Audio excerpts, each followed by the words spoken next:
What's up, guys? Thank you for joining me for my review of Captain Marvel. I know I was supposed to do a live stream yesterday evening, but by the time the movie got out, it was 12:30 a.m. Eastern Standard Time, and I didn't think we'd be able to get the movie done, or the review done, excuse me, in a timely fashion, simply because there were so many thoughts that were racing through my mind. So what I want to try and do is give you guys a very clear review of the movie, an unbiased view of the movie, and there are spoilers in this, so if you haven't seen the film, put the video on pause, go out, check the movie out, and come back to the video.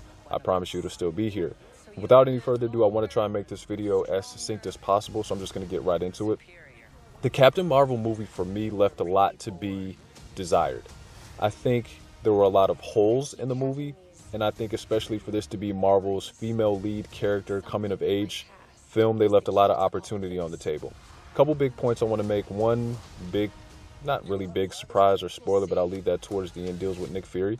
But I thought for this to be Marvel's first female lead character, honestly, I understand that they were in competition with DC. However, I feel the message that Marvel was trying to push in this movie, the whole, women are awesome, women can do everything, guys can do, I felt like it was laid on a bit thick. And I'm not saying that women can't do things that men can do, because they can. And there's some things that I would argue that maybe a woman can do a little bit better than a man. However, I felt that narrative that they were trying to promote at times was being laid on a bit thick. And I'll go over that in detail.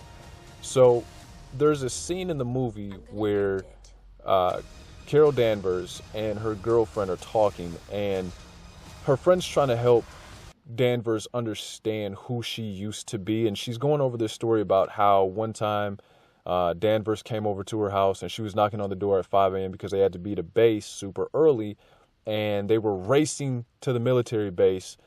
Danvers' friend was in her Camaro, and Carol Danvers, Captain Marvel, was in her Mustang, and they're racing from her friend's house back to base. Now, at this point, there were a few other parts in the movie where immediately off the bat, you can tell that, hey, this is the narrative that they're trying to promote. And I think at this point in the movie, this scene that I'm describing was probably one of the instances where it was like, okay, this is, it laying it on so thick, I can't even breathe. I don't know of any women who race their pony cars. I'm not saying they don't exist. I'm simply just saying I've never seen it. And if there are, I'm pretty sure they don't look like Brie Larson. And again, this, pretty good actress who plays her best friend in the film. I'm pretty sure they don't look like either one of these two. So I got at that point, they were trying to say, hey, just like the boys race cars, women, they race cars too. Again, I haven't seen it. I'm not saying it doesn't happen, but I'm saying I haven't seen it. So for me, it was being laid on a bit thick. The other part that I thought to myself, I'm like, you know what, if they just, for me, I feel DC promoted this message a lot better, simply because with Wonder Woman, they just focused on writing a compelling story. And in that story, they were able to acknowledge that women can be awesome, women can be fearless, women can be all these things that men are. And they didn't have to promote it constantly in your face. They just focused on making a wonderful movie. And at the end of that movie, the audience was able to extract that message from the film.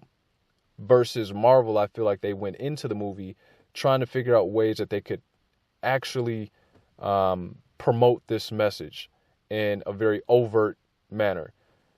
Case in point, when Brie Larson finally figures out her powers, and I want to make more points on this in a minute, but when Brie Larson finally figures out her powers and she's really coming into her own, they basically have her beating up a bunch of the members of Star Force. And if you pay attention, one of the songs from the 90s, because the whole movie had a 90s kind of nostalgic vibe to it. I don't have a problem with that. I thought it was, a kind of a good nod to the past.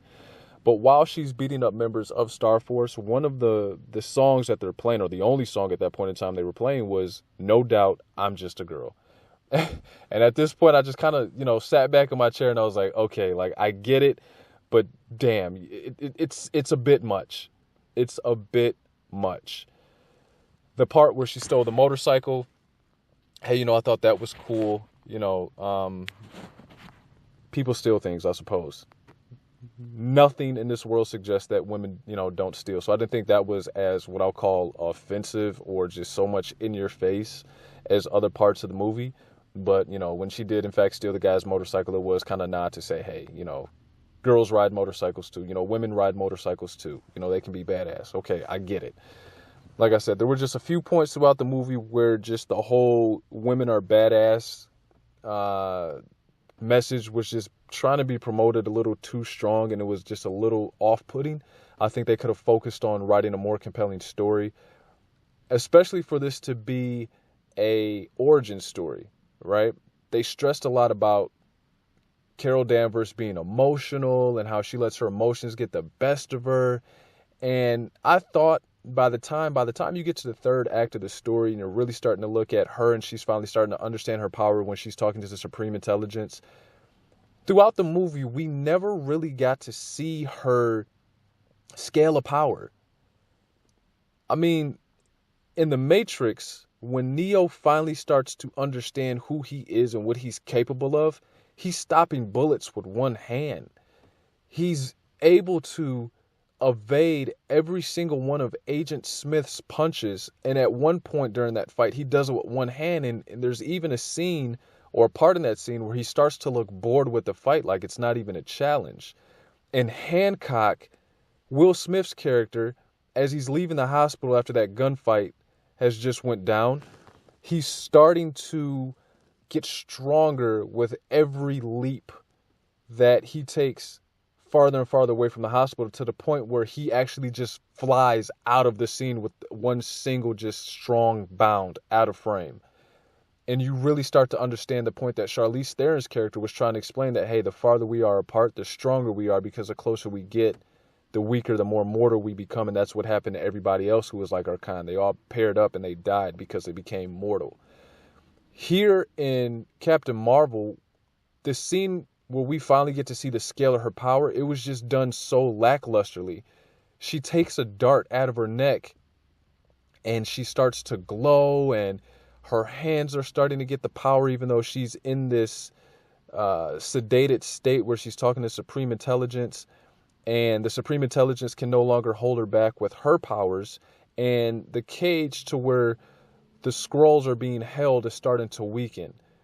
Personally, I think for her being persecuted for being as emotional as they say she was, I think it would have been a better scene or a better scale of power for the audience to really understand.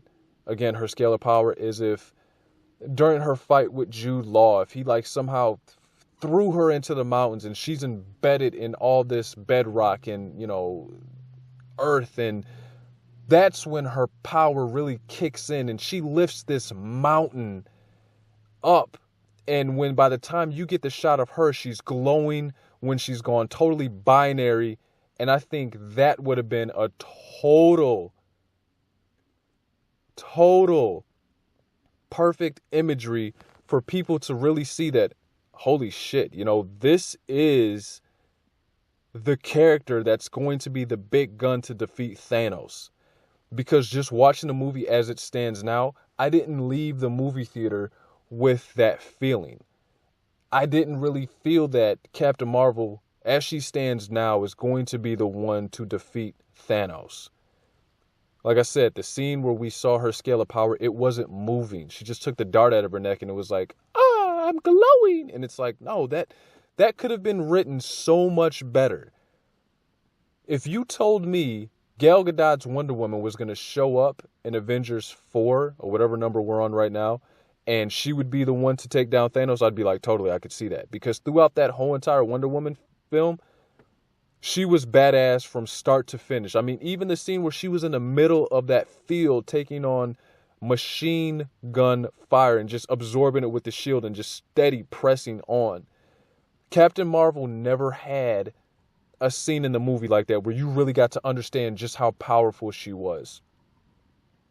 The power shots or the scenes that we get where she's putting her power on display, it's really no more than her just flying through space, blowing up very small spacecraft, and other scenes of the movie where she's just throwing bad guys left and right and they're not really putting up much of a challenge for her. Like I said, I mean, that doesn't really for me anyway, it doesn't really put on a great display of how strong she is. In fact, it's I don't know, it's actually kind of boring. I thought they could have did a way better job with that, and I honestly wish they had of, because like I said, you don't really leave the movie theater feeling like, oh, this is the big gun that's going to help reverse the Thanos snap from the last Avengers film.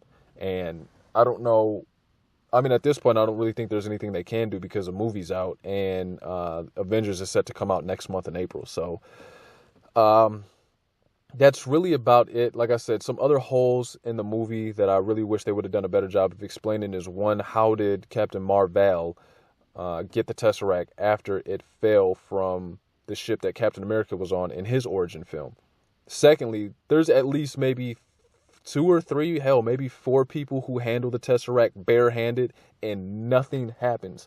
I mean, nothing at all. And for this to be the Tesseract, we saw what it did to Red Skull. It basically teleported him to Vormir, and as soon as it made contact with the ship's structure, it basically melted through the ship and fell out. So I would have liked to have seen how Captain Marvel got a hold of the Tesseract, and also to know how these people were just holding the Tesseract with their bare hand. Also, at the end of the movie, spoiler alert, the cat regurgitates the Tesseract onto Fury's desk, and it's just sitting there. It doesn't melt, it doesn't do anything. And throughout the movie, the Tesseract is sitting in a tin lunch pail. Doesn't melt through it. It's just chilling inside the tail lunch pin. So I'm like, okay, how does this work? The other thing I thought they severely dropped the ball on in a major way was, we find out how Fury loses an eye. And if you haven't seen the movie yet, pause it here, because I'm going to go into it in 1 Mississippi, 2 Mississippi, 3. Fury losing his eye to this alien cat scratch is kind of like, wow, that's how it happened? Not some epic battle, but he gets his eye clawed out by a space cat. Okay. And it made me think about the line that he gives to Captain America. I think it's in the second Captain America, where he says, last time I trusted someone, I lost an eye. Last time I trusted someone, I lost an eye. And I almost feel like that writing isn't succinct what we thought we knew versus what we saw, because he said, last time I trusted someone, I lost an eye. Well, the cat is like a space alien kind of thing, so shouldn't have that line been, last time I trusted something, I lost an eye? Or I don't know. So it kind of makes me feel like they may have switched it up at the last second. Also, there's no real tie-in to Infinity War. I mean, this is pretty much a standalone Origins film. They don't really go into any great detail about, how this ties into Infinity War, with the exception of the post-credit scene. But if you're going in thinking that maybe you might possibly find some Easter eggs, I personally, on the first view of this film, couldn't find any. Perhaps, I mean, if you think that, hey, Goose could possibly play a role where he walks up on Thanos and Thanos is unsuspecting because it's just this cat that appears to pose no harm. And, obviously we know that could potentially not be the case. And maybe the cat provides a great distraction for the heroes in the next Avengers film. I don't know. But as far as any Easter eggs go, on the first go round of the film, I didn't catch any. And again, like I said, there were just some things I wish they would have done better. In closing, like I said, I don't feel leaving the movie theater you're going to get the sense that Captain Marvel is this hero that's going to be this big gun that helps take down Thanos. At least that's not the way I felt. I wish they would have done a better job of promoting the positive female hero narrative instead of trying to promote it so overtly in your face. I thought that, they could have did a better job by taking, a blueprint from DC and just saying, hey, we're going to focus on writing a compelling story.